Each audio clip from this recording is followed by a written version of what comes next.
Today, Meghan Markle's TV fallout with her mother, Doria Ragland, over just 2 words. Now, you'll know things have not been good between these two for some time. Doria is certainly these days less inclined, shall we say, to be used in the barrage of Ms. Markle PR that seems to come with being this woman's daughter, unless, of course, you happen to be a white man having lost his leg in a hospital in the Philippines, then she wants nothing to do with you. But Doria's just not keen. She's no longer at the house. She's no longer playing a serious role raising the children. Things have been tense because, of course, for many years, Doria was not there at all, even though that is part of Meghan's history that she now intends to rewrite. But this latest fallout, according to Radar Online, was specifically over a so-called dig at Doria that everyone has missed. So we're going to get lots of analysis on this from our royal mastermind and Prince Harry's biographer Angela Levin imminently. But first, let me take you through this new reporting from Radar Online. They say Meghan Markle has become embroiled in fresh claims of family tension after a remark in her Netflix series was interpreted as a veiled dig at her mother, Doria Ragland, prompting talk of a quiet rift between the Duchess of Sussex and the woman who once lived with her to help raise her children. Radar Online can reveal the claims centre on Markle and her mother and Prince Harry following the release of With Love Meghan on Netflix in late 2025. The lifestyle series was intended to reset Markle's public image in the United States, but has instead sparked scrutiny of her family relationships. Observers told us a single phrase used to describe Ragland has taken on huge significance amid rumours she is freezing out her mom from her life. Now, here are the 2 words. It's free spirit. Markle refers to her mother as a free spirit on the show, a line that passed largely unnoticed at first, but has since been re-examined by royal watchers and people familiar with the family. One source close to the Sussexes said the wording was deliberate. The insider added, on the face of it, it sounded warm, but among those who know them, it came across as a quiet step back, signalling that Meghan and Doria have very different ideas about parenting and family. Another added it came across less as praise and more as a subtle point of difference. Ragland previously spent extended periods living with Meghan and Harry after the birth of Archie and Lily, helping with childcare as the couple adjusted to life outside the UK. According to a separate source, that arrangement has ended for good. They tell Radar Doria was once a regular fixture in the household, closely involved in caring for the children with Meghan and Harry, but she is no longer living there and people around them have taken note. Those familiar with the production of With Love Meghan said the description of Ragland was discussed internally. This is interesting. A television insider telling the magazine everyone involved knew that each personal remark would be scrutinised, and the language about Meghan's mother drew notice for setting Meghan up as a deliberate, highly organised parent in contrast to a more free-spirited Doria. The insider added the contrast echoed themes Markle has emphasised about discipline, planning and control in her own parenting. Friends of Ragland, however, have pushed back on the suggestion that she took offence, but acknowledged a shift in dynamics between mother and daughter. One said Doria's self-reliance has long been one of her defining qualities, but the everyday intimacy she and Meghan once had has faded. Another said the comment reopened old sensitivities, added it came across as a unnecessary tag applied in a very public way. So Angela Levin, you've been on this one for some time. What's really going on between Meghan Markle and her mother, Doria? I mean, Doria is a very easygoing woman. She likes to see her friends, she likes to do yoga, and she's very easygoing. Well, Meghan got fed up with this because she wants her to do exactly what she wants when she tells her. And I think she got fed up with it. I mean, she was very, very helpful, sometimes there for 3 months, but she got fed up there because she felt that they were using her too much, going out, getting her to cook, go and buy the shopping. I mean, she's not a very young woman anymore. And although she would want to help, doing all that plus looking after two children is a lot of work. And Meghan doesn't want to do all the dog's body work, and she got cross with her mother because she wasn't there all the time when she wanted her. You see, she can't actually make a good relationship with anyone because she has to have it her way. It must be. And she gets very fed up if people don't immediately do what she wants. That's why she's had so many aides who leave. That's why, Harry's fed up. She just is a woman who thinks that she's the only person who can make decisions. Now, she hasn't had any children before, and whatever the answer is about those two little ones, she's with them a lot, but she does it really there to then do something out of it, to get something out of it that's useful, to talking about how she's good she is with children, or that, what a sweetie this one is. And it's not really what they need and what they want. I'm sure they must be extremely fed up with not being allowed to look at anybody if they're out. They have these pictures on front of them if they're in a book or a newspaper, and I think that's what it is. And they probably had a row because Meghan always wants it her way. She wants something done now. And so she said she's going off, but she won't complain. She hasn't complained about anything right from the start. And when people said to her, gosh, you're taking on quite a lot, she said, oh, no, it's all right, it's fine. She never has said, well, Meghan's an absolutely awful person and it's terrible. It's her daughter and she's tried to cope, and that's how she's getting on. But it must be very sad for her. But the thing that really upsets me is that now the children have no family, not one, not one. So what a way to bring them up. I mean, it's just breathless when it could be different. I mean, saying they're going to come to England and they're going to go to school, that to me is absolute nonsense because it's years ahead. And if you're going to Well, it just might be leave too late. them, yeah, but if you're going to leave them in London, then they're not even going to see their parents because they're certainly not going to stay for years.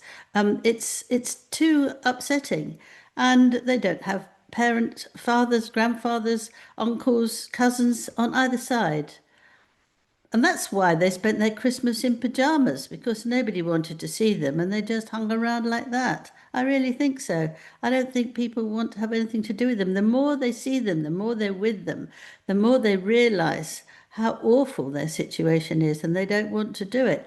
Whereas, you can say, well, the more I get to know this person, I really like them. I think, it's just a bit strong in their language, but they are very nice. It's not that. I think for her to be by herself with, I don't think even Harry was there, or maybe if he was at Christmas, is absolutely astonishing. But she can't dare that that's not what she wanted. She'd have gone to any party, we all know that. But there was no party that wanted to ask her. No, and this week, Angela, it's also been reported that Meghan and Harry snubbed Catherine's birthday party. This is well, not birthday party, of course, there wasn't a party, but just a Celebration. birthday altogether, a celebration, a private celebration. Rob Shooter reporting that royal circles are buzzing about this. Here was what he wrote on Shooter's Scoop. He said, insiders tell me the Sussexes didn't lift a finger. No card, no text, no email, nothing, not a peep. It's deliberate, a palace source added. They're making it clear they're done. It's a line in the sand. Kensington Palace marked the day with the final instalment of Catherine's year-long Mother Nature series, shot in serene early morning light in Berkshire. The video shows her walking alone, reflecting on fear, loss, and gratitude. Even in the coldest, darkest season, winter has a way of bringing us stillness, patience, and quiet consideration. She said it was lovely, wasn't it? And a source close to the princess telling Shooter Scoop This birthday wasn't about fanfare. It's about her claiming her own peace. She's sending a message without words. She doesn't need Meghan and Harry's approval of drama in her life. This from another insider. The Sussexes are still railing in the media, but Kate, she's calm, grounded, moving forward. It's a quiet power play. But not everyone sees it as cold. A source close to Harry and Meghan insists there's no calculated snub. They really wanted Catherine to have space, the source says. This isn't spite, it's respect for what she's been through. Royal observers note the contrast in approaches. Catherine's composed reflection versus the Sussexes' ongoing public battles. It's like night and day. One insider said she's choosing peace. They're still in the arena. I mean, I don't think Catherine gave a damn, if I'm honest. Angela, do you? I mean, do you think she wanted to hear from them? I don't. They have no contact. You know, stay away. Stay away, actually. I think she'd be delighted that they stayed away, because I imagine that if they said something, there'd be some sort of nasty little word in there somehow. And she's not friendly with them. They didn't send them birthdays and Christmas things either. So it's not that she's brought great presents and they have done nothing. It's not going to work. And the less she is with them, the happier they are. William can't stand it, and she can knock it out. And I think if you're a mother with 3 children and a father who's very kind, and another father who is really keen to see you and talk to you, I mean, there's plenty to do. Plenty to do. And she's got lots of things with her early Early childhood stuff, yeah. Early childhood, yes. But Angela, this was such a lovely moment. I mean, I'm just watching. It was just adorable. And you saw that moment there where she showed off the engagement ring. Can you believe, Angela, that the wicked witch of the Daily Mail, Liz Jones, who I think is working in cahoots with Buckingham Palace, decided to attack Catherine for this? I mean, I'll tell you what she said in just one moment, but could you see any reason that Catherine deserved to be attacked for that wonderful video on her birthday? She's a very negative person. I remember sitting with her at the awards, and she was sitting next to me. I got it, you see. And she was absolutely furious. So she said that was ridiculous that I had it, not her. She gave me a lecture. So well, because you'd beaten her. Yeah. So I just thought it was a different type of writing. But and she was very, very angry. And I just thought, you know, poor thing. A lot of people were coming up to her and saying, "Oh, never mind, it'll happen sometime." And I can't remember how many came to me, because I'm not interested in that sort of way. But she just has a sort of negative thing. She's always having these boyfriends who she hates and makes them awful, and her life is terrible. And she's a very, lefty, spiteful woman, and she'd just do that because she'd be jealous, because she's beautiful. Not her, the princess is beautiful. She's got a very happy family, and she just wants to try and knock it. I think they've obviously got her to do that, because otherwise you wouldn't choose somebody who's so negative. No, I mean, I'm going to give you my theory in just one moment. Can I just tell you though, Angela, do you know, I once went to Florida with Liz Jones, and we were both there to interview Justin Bieber, believe it or not. This was in my old life, the pop star. And I have no personal issue with Liz Jones. It was a very amusing trip. She's a funny woman, and seeing her and Justin Bieber together was quite something. It's not that I personally have a problem with her. It's that I have a problem with the fact that she is attacking Catherine, the Princess of Wales, for doing good. And I believe it is part of a plot. I honestly do. This is what, according to Taz, wrote about it, Angela. She said, "I knew it wouldn't be long before the other Daily Mail witch located her broomstick. It was just a matter of time after Amanda Patel took flight with her forked tongue. The claim here isn't just tension, it's authority versus autonomy. The suggestion is that Meghan expects people around her, even her own mother, to operate on command, not as equals. That's not a normal family dynamic, that's a management structure. And when family won't fall in line, they're quietly phased out. This is where the narrative gets uncomfortable. Doria Ragland, once presented as central, supportive, ever-present, is now absent. No longer living with them. No longer raising the children. No longer part of the daily PR imagery. That alone raises questions, because Meghan has historically weaponized proximity. When someone disappears from the narrative, it's rarely accidental. This segment reminds viewers of something crucial. Doria was absent for large portions of Meghan's early life, a fact that sat quietly in the background for years. Now, that history has been softened, reframed, curated. So when tensions re-emerge, critics argue it's not new, it's unresolved history colliding with modern image control. With love, Meghan wasn't supposed to cause scrutiny. It was meant to soften her image, reposition her in America, move on from royal conflict. Instead, viewers started reading between the lines. And that's where two seemingly harmless words detonated. Calling your mother a free spirit sounds warm, unless you understand PR language. Insiders say this wasn't praise, it was contrast framing. Meghan equals structured, disciplined, in control. Doria equals loose, unstructured, peripheral. In media terms, that's a soft downgrade, a polite way of stepping back without announcing a rift. This is key. Netflix insiders admit every word was scrutinized. Nothing slipped through accidentally. So if free spirit stayed in, it stayed by design. The show wasn't just lifestyle, it was hierarchy. Angela Levin doesn't mince words. Her core argument: Meghan struggles with any relationship she can't dominate. Staff leave. Family drifts. Harry looks exhausted. This isn't about personality clashes, it's about absolute control. This is one of the harshest allegations. Cooking, shopping, childcare, logistics, all while aging. The suggestion is that Doria stopped being a grandmother and became domestic support.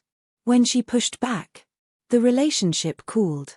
This is where the commentary turns somber. Here's what Liz Jones said. And by the way, I'm going to read this out, Angela, some selections of it. And it's not because I'm endorsing it or trying to give it attention, but I think sometimes you actually have to look at the very thin nature of these attacks on Catherine, the Princess of Wales, to understand how ridiculous it is, how ludicrous it is, how unfair it is. So I am going to read it. It's not obviously me endorsing it. Well, I think everyone knows it's not me endorsing it, but it's because you need to understand why this is just so nuts.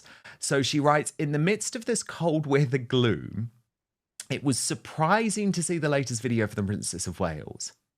It is, of course, wonderful to see Kate looking so radiant, healthy and strong after the terrible cancer diagnosis. They always do this, don't they, Angela? It's like, I'm about to say something horrible, so I have to say something nice first. And she said, when she released her first video in summer announcing she was on the mend, I wrote about how moving I found it and that it had brought me to tears. Yet watching her latest video, I felt once again a little twitch of worry about the direction in which the slick palace PR team seemed to be directing her. I mean, again, this is so offensive. I've got to step in here. She's not being directed. Do you not understand? Catherine went through a near-death experience. She went through a life-changing cancer battle. She's doing this because she believes in it and she's passionate about it. So stop trying to present her as some type of pathetic woman. Liz Jones goes on. As I wrote about the first video she released, cancer is messy, imperfect, and shattering. But the most recent of these strange films seems to be a misfire from a family once so protective of their privacy. It smacks of something Meghan and Harry might come up with. The feature showed our future queen all nicely swaddled in Holland Cooper tweed and furry-lined wellies. She wafted in a winter wonderland, leant on a picturesque ancient bridge, and dangled her elegant fingers in a babbling brook. Kate took the opportunity to mark her 44th birthday by releasing the video. Some sycophants would say modern, but I would say unwise. Fears are washed away. I found myself shouting, "Not Diana's engagement ring," at the post that showed it glinting perilously on her finger.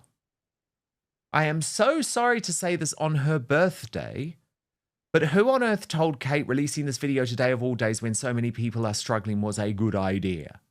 It's not just unfortunate timing, its tone shows she, and by extension the Prince of Wales, have come unstuck. So she's going in there now. You know, she started off all soft. Oh, this was so, you know, so great to see Catherine. Now she's like, this is terrible, and they're unstuck, and it's William's fault. No matter how many hospital wards or scout troops she might visit, she is missing the mark on how to truly empathise with the British public. And given the deep affection and respect we hold Kate in, that's such a pity. The 3-minute Nature Fest shows Kate is as out of touch as if she had released a film of herself sitting on a throne wearing a crown or waving from a private jet as she heads off to the Caribbean or on another skiing joint.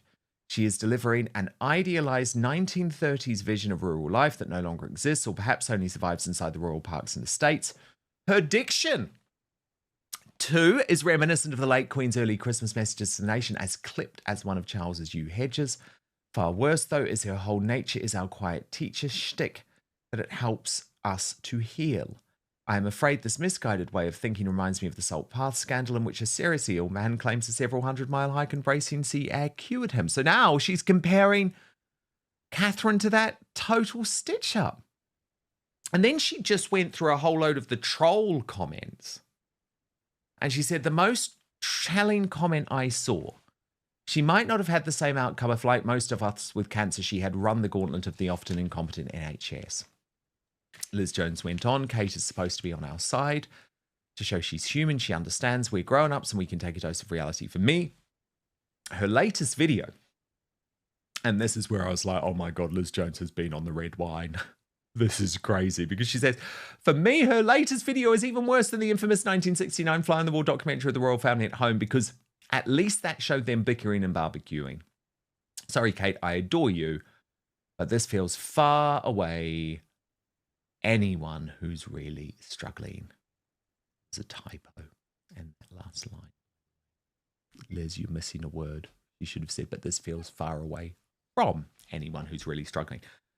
But I mean, to me, it was just an extraordinary attack, Angela, a really extraordinary attack. And she went way too far. It was very, very spiteful.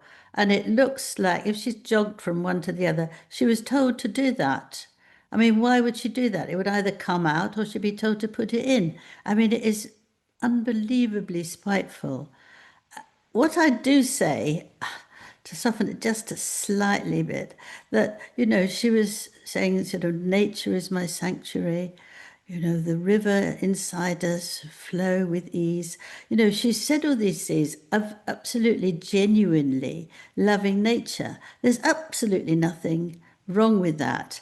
But some people can make fun of that because it's not actually being rational, down to earth. It's being something that really helps you and inside your emotions.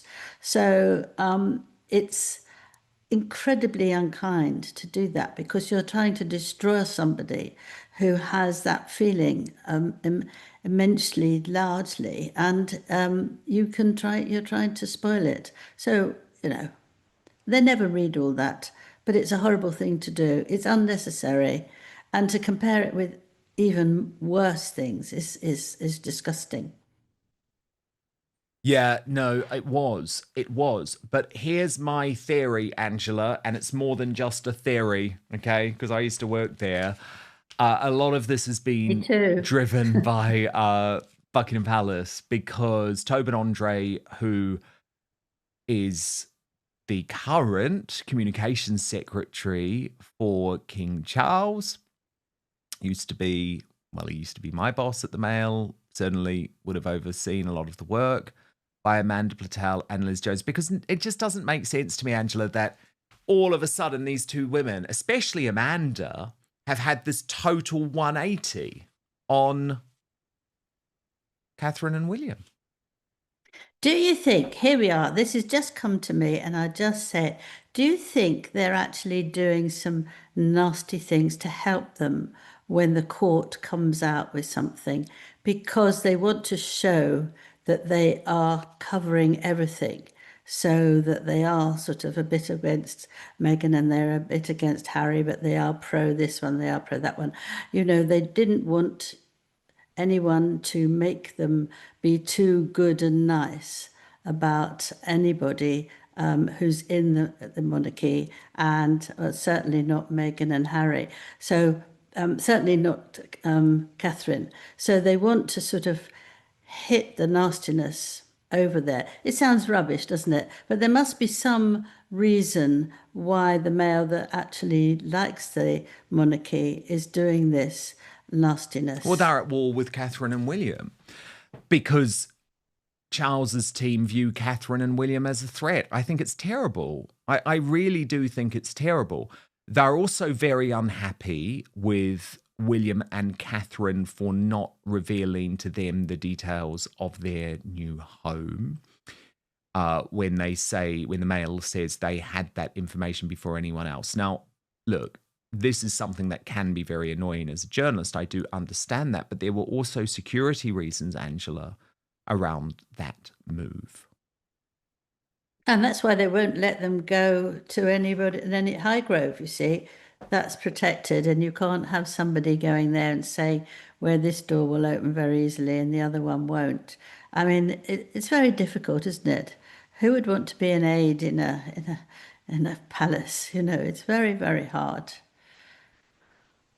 It is. I don't know why they're being nasty. I don't see why they should. It is. But the thing is, it's just like, look, some people disagree with me on this. Actually, I do criticize William and Catherine. I do. And a lot of people don't like that. But I only do it, Angela, if they're deserving of it. If they've done something wrong. I just think this is taking something that was so pure and so important to Catherine. That's what's really upsetting to me about it, actually.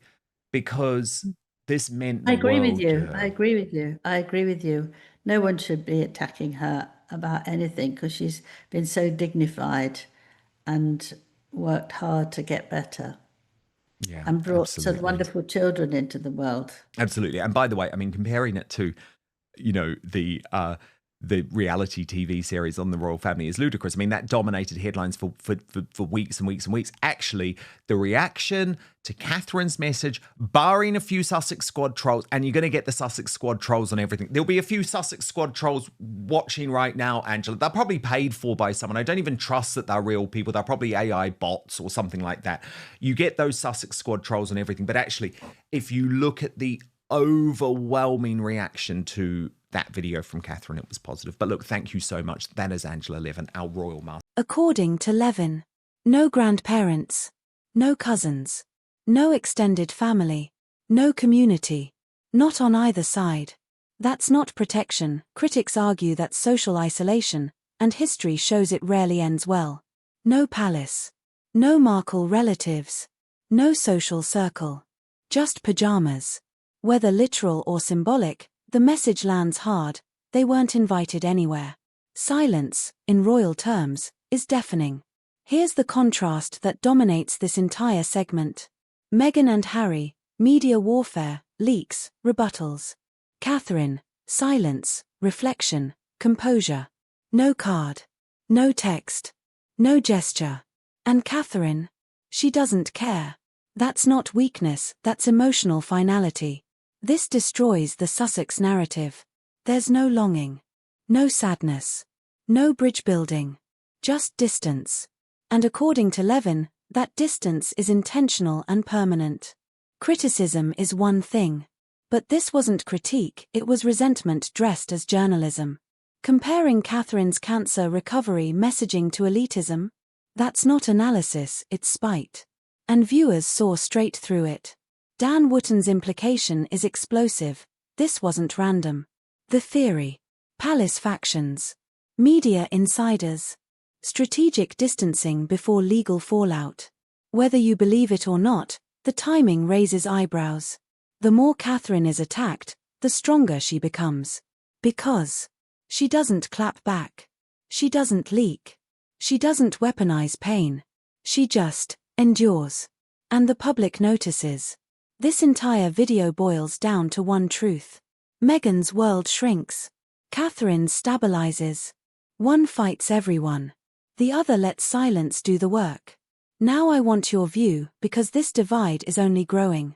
Drop a comment and tell me. Was free spirit a harmless phrase or a calculated dig? Is Meghan burning every bridge she crosses? Or is she simply misunderstood? Like this video if you value uncensored royal commentary. Subscribe for more unfiltered, independent analysis. Share this video because mainstream media won't ask these questions. And as always, stay outspoken.